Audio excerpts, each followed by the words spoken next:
You won't believe what happened when my local HOA slapped me with a massive $150,000 finch because I parked my own boat near my own dock. Yep, you heard that right. They claimed it violated community guidelines and insisted my boat was an eyesore for the neighborhood. But what they didn't know is that I actually own the entire lake. That's right.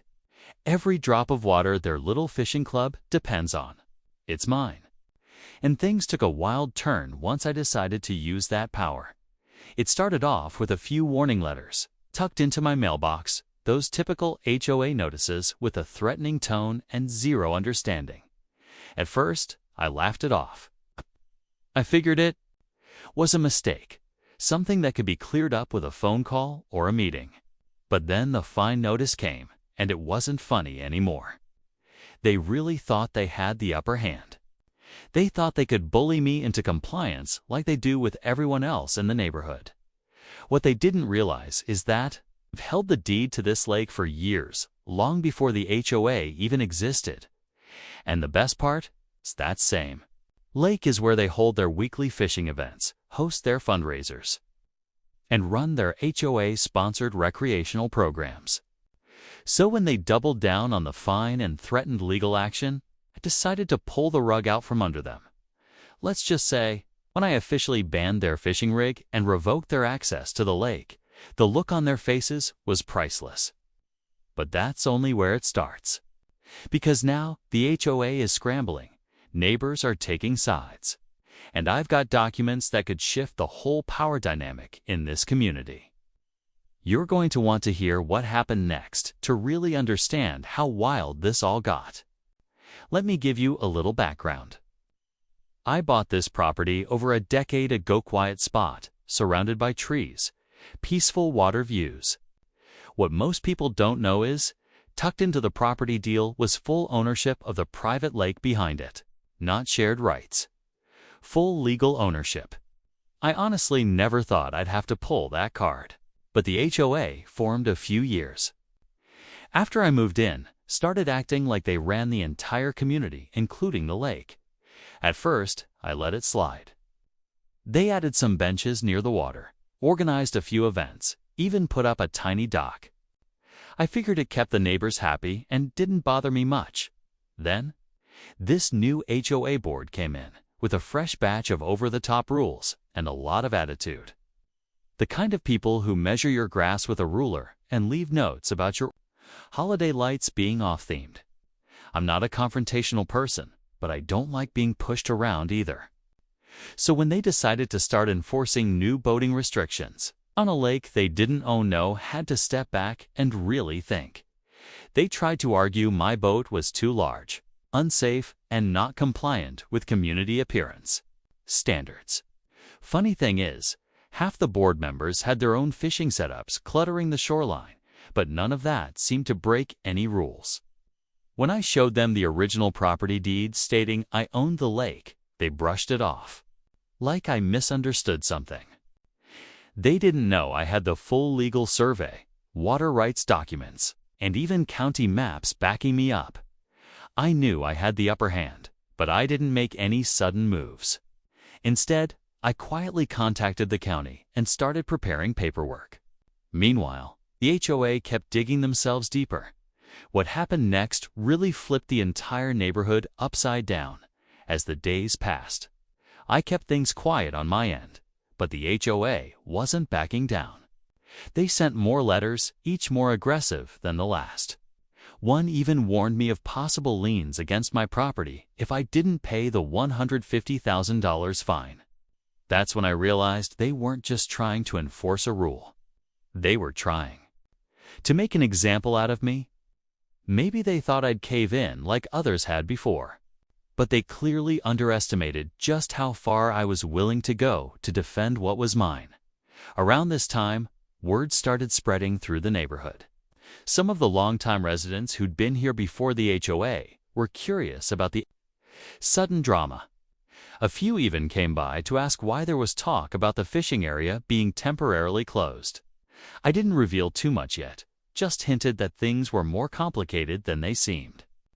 That's when I started to see the cracks forming not just between me and the HOA, but within the community itself. Turns out, a couple of board members had been using HOA funds for personal projects. One had installed solar lights along his private walkway using budgeted common area improvements. Another had family running the so-called approved vendor list, raking in money from unnecessary landscaping upgrades. Once people caught wind of that, the gossip started flying. But instead of backing off, the HOA doubled down. They went around knocking on doors, spreading false claims that I was trying to block public access to a shared resource. At this point, I knew they were getting nervous. They even started posting official-looking signs at the lake, warning about restricted boat activity and pending violations. All lies, of course, but it was clear they were desperate to maintain control. What they didn't know was that the paperwork I had filed was about to trigger something much bigger, and there'd be no way to hide from it. It all came to a head one hot Saturday morning.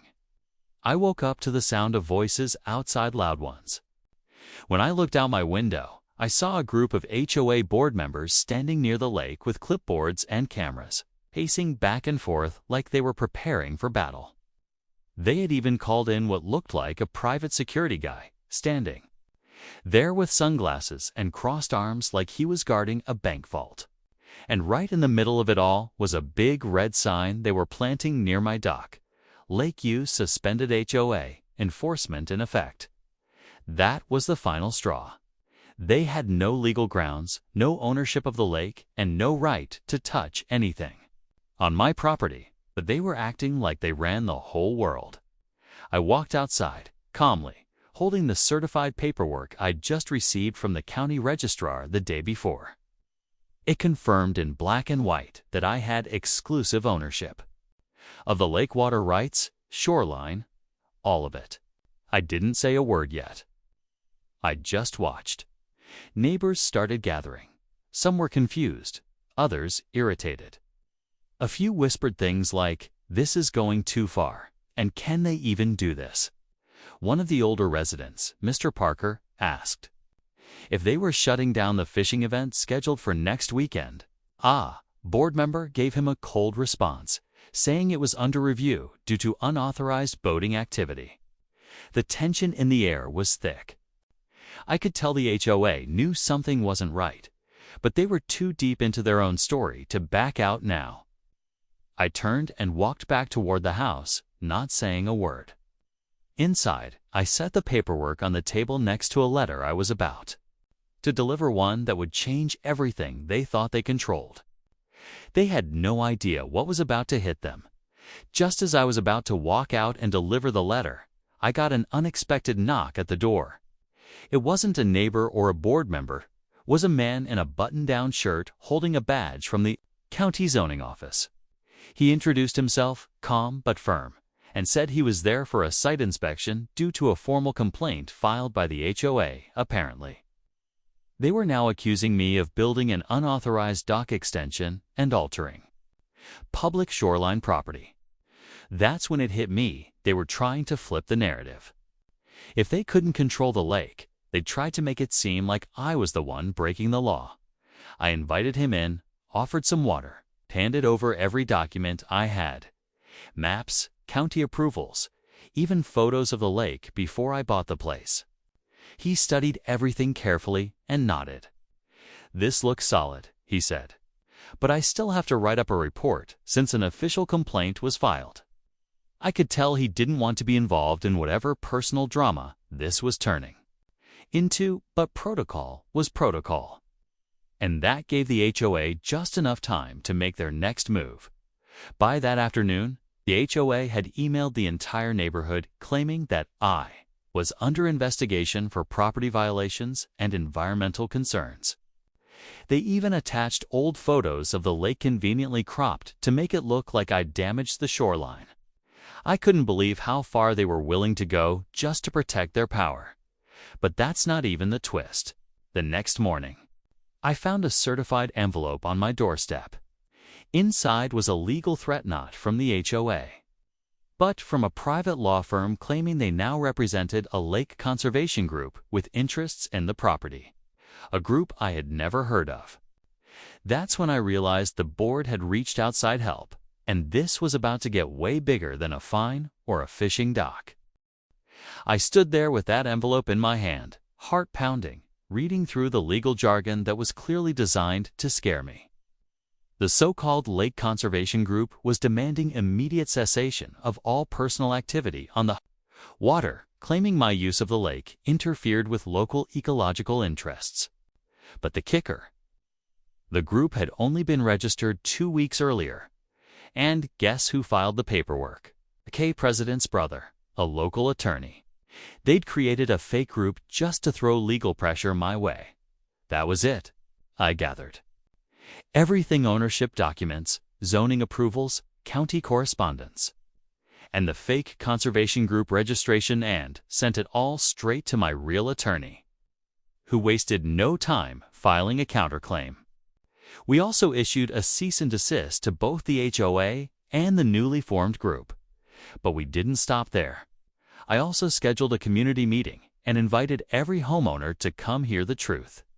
I knew if I stayed quiet, they'd keep twisting the story. It was time to end this. The night of the meeting, over 30 neighbors showed up. Some came out of curiosity, others out of concern. I laid it all out: how I legally owned the lake, how the HOA lied about fines, and how they went as far as creating a fake group to intimidate me. There were gasps, eye rolls, even a few angry shouts from people who had blindly trusted the board. The fallout was quick. The HOA president resigned the next day. 2 other board members followed. An emergency vote was held to restructure the HOA, and my fine officially dropped and declared invalid. But just when I thought the dust had settled, I got a call from a local news station. Turns out someone had leaked the story, and now they wanted to feature it. That's when I realized this wasn't just about me and a boat anymore. This little lake war had just made waves far beyond the neighborhood. Within a week of the news story airing, everything shifted. The truth was out there, and the narrative the HOA had tried to build completely collapsed. People from neighboring communities started sharing similar stories about overreaching boards, unfair fines, and intimidation tactics. It felt good to know I wasn't the only one, but it also made me realize how often people stay quiet just to avoid trouble. That's what they count on: fear and silence. I decided I wasn't going to be part of that anymore. The lake is peaceful again. No fake signs, no threats, just calm water and the occasional quiet afternoon with my boat and a fishing rod. Few neighbors even came by to apologize for not asking questions sooner. Some admitted they believed the HOA's version of things at first. I didn't hold it against them. I just told them next time, don't be afraid to ask for proof. The HOA has been completely restructured, okay?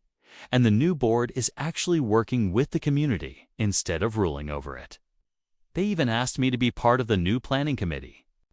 I politely declined. I think I've had enough HOA politics for one lifetime, but I appreciated the gesture. If there's one thing I took away from all this, it's that standing your ground matters. Property rights, personal freedom, fairness, those things aren't just legal ideas. They're real-life protections. You just have to be willing to stand up for them. The $150,000 fine. Gone. The boat, still parked by my dock, and the lake, still mine. What started as a petty HOA dispute turned into something much bigger, and in the end, the truth held stronger than any policy or power play. And honestly, that was worth more than any fine they could have thrown at me.